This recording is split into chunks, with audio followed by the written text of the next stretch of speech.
What's up, Steelers fans? Welcome in for this Falcons week film session. What I want to highlight this week is Kenny on the move. I'm sure you've heard how athletic of a guy he is, coming out of Pitt where he had that fake slide that's already been outlawed. Guy already has a play named after him, so just taking a look at his running here, his running to pass decision making. His first play, this read option here in the Steelers' first drive. You see this edge defender is the key defender Kenny needs to be reading. If he crashes, Kenny hands the ball off, has Najee get what he can inside. If he waits for the handoff, then Kenny goes right in behind him and gets has all the space in the world until he gets to the safety over here. So he makes the wrong read here and keeps the ball. And you see if he had handed it off, you see all the space Najee would have had. Chooks is getting that block. And this dude, there's literally everyone else in the box. The only dude Najee would have had to beat and maybe if this guy beat Chooks, maybe gets an arm tackle on him, and then he's got a safety to worry about, and then he's in the end zone. And, a defensive back in space. What's he going to do to stop Najee from scoring at that point? We've all seen that play many a time. So this is one ding on Kenny here where made the wrong read, and the dude made him pay for it with a tackle for loss. This next play is another example of the Matt Canada special, the split zone, another play off it, actually. They're going to run the play action. They're going to show split zone and fake it, and all this action moving this way, and then boot off of that, coming back this way to the right. And Connor Hayward's going to be the guy peeling back across the formation here. After the Steven Sims fake jet action there, you see Connor Hayward peeling back across the backside of the formation to seal any backside pursuit here, and they fake the handoff. So everything is saying split zone heading this way, and then they're going to boot off it and roll out coming this way. And Hayward, who was the split zone pursuit sealer, is now becoming a lead blocker. He's out in front, and he's looking back to see, are you throwing me the ball or am I a blocker? What are we doing? And Kenny's now tucked the ball, and Hayward's like, okay, I know my job now. And he actually does a pretty good job blocking in space. And I think Kenny stumbles there. And he probably could have gotten that first down there if he didn't stumble. That's probably an example where I don't fault Kenny for hanging on to that ball. You see the fake handoff, the split zone. Hayward's out in front looking to see, should I block, should I catch? And the ball's tucked. Right now, the ball's still out. He's looking for somebody to throw to.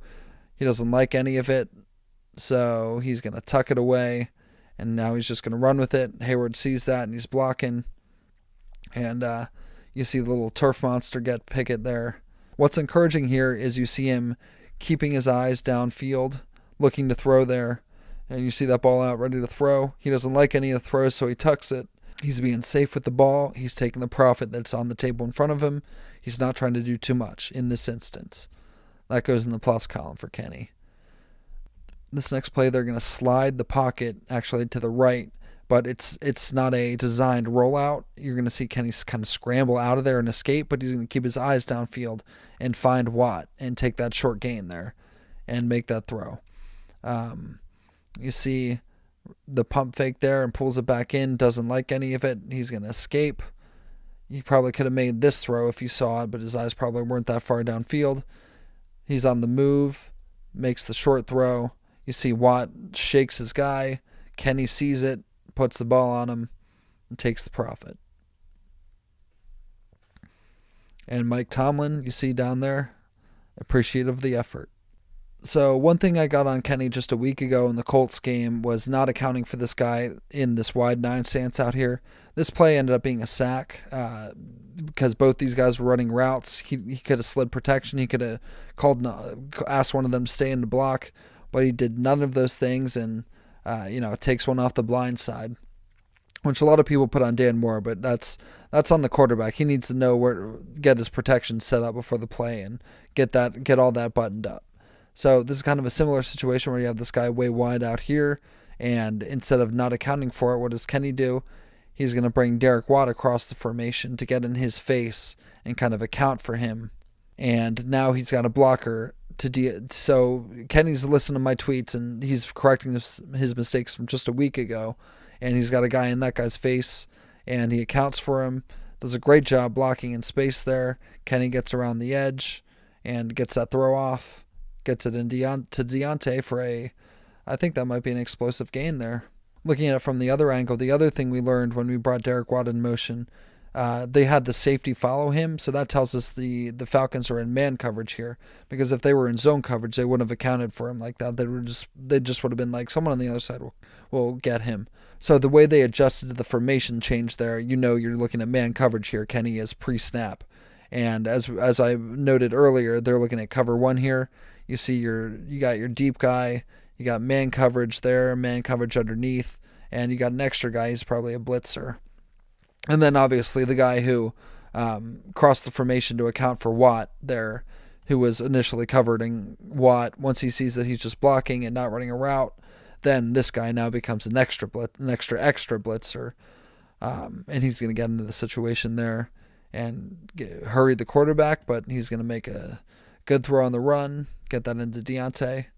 And nice explosive play there. This next play, if you watch the bottom of the screen, I think this is A.J. Terrell, probably soloed on Deontay Johnson. You see right here, he's going to be pointing to Johnson. He's passing him off to the deep dude up top.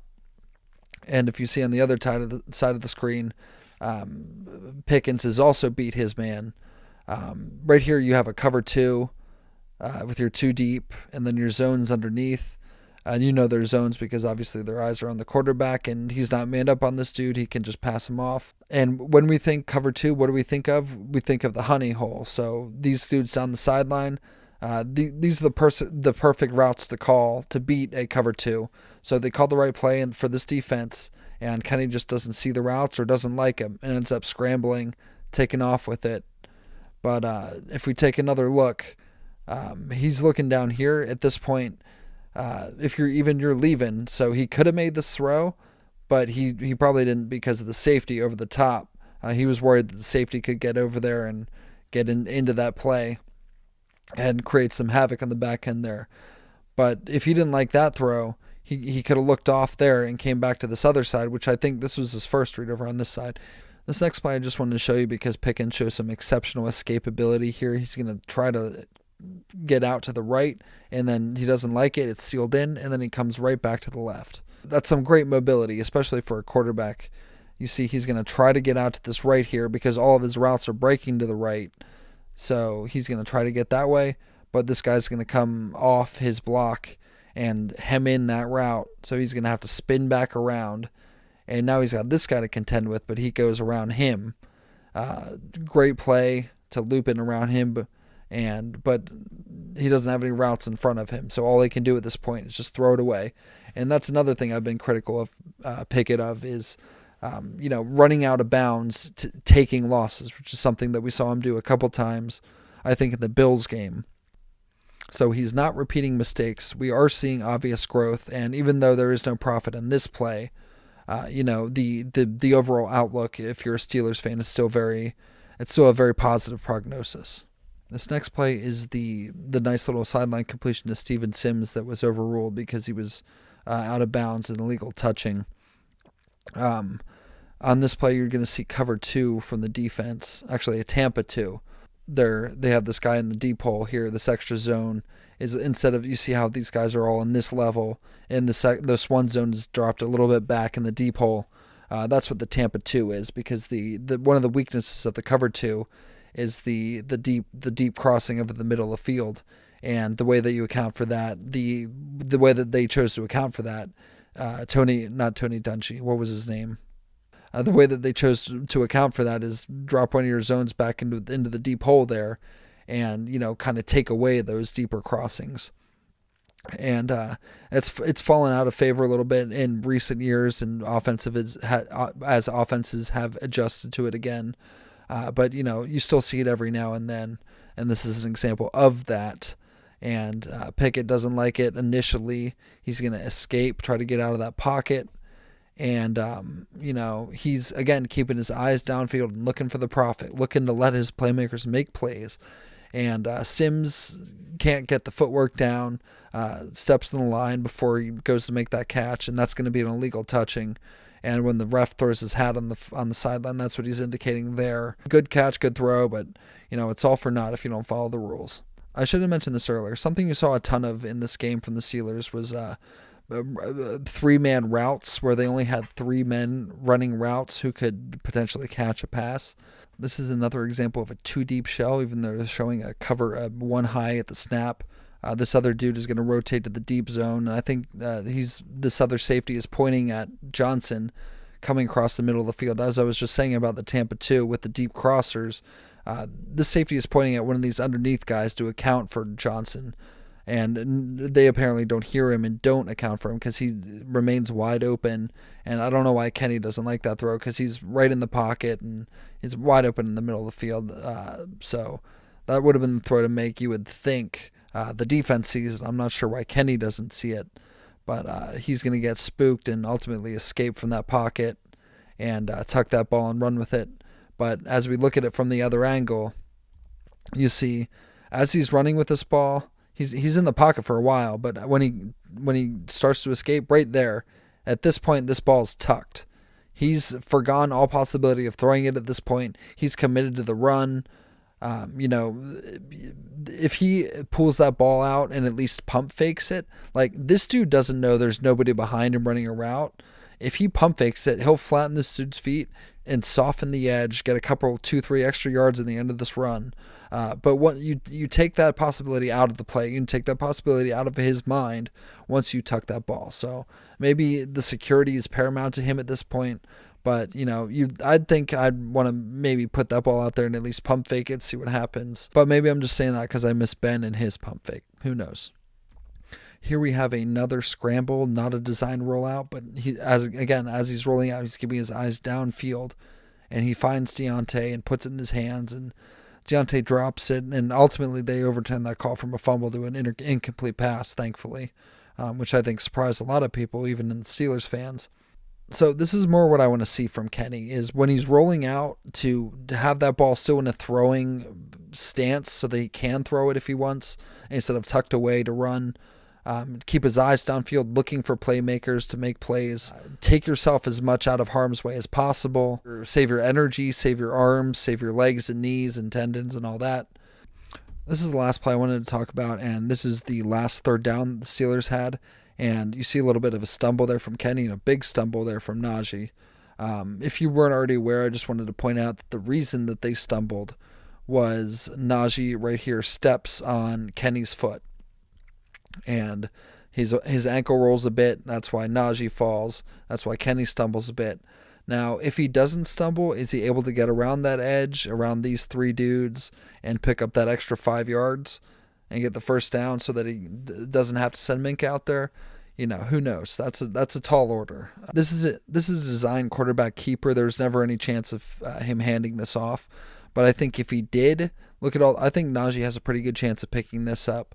Instead, he tries to get a little bit too cute and come out the backside of it, a naked bootleg, and can't get around the edge there. So this may be a case of trying to do a little too much as from a play calling standpoint. But again, I think Matt Canada has called a much better games in his recent outings than he was earlier in the year. So we hope to see that continue, and it'll only help the progression of a young quarterback. And the next step he needs to take is his red zone performance. That's something the Steelers specifically have struggled with, and that's probably what I'll end up charting next week. So I hope you folks have a good week and you end up joining us for that.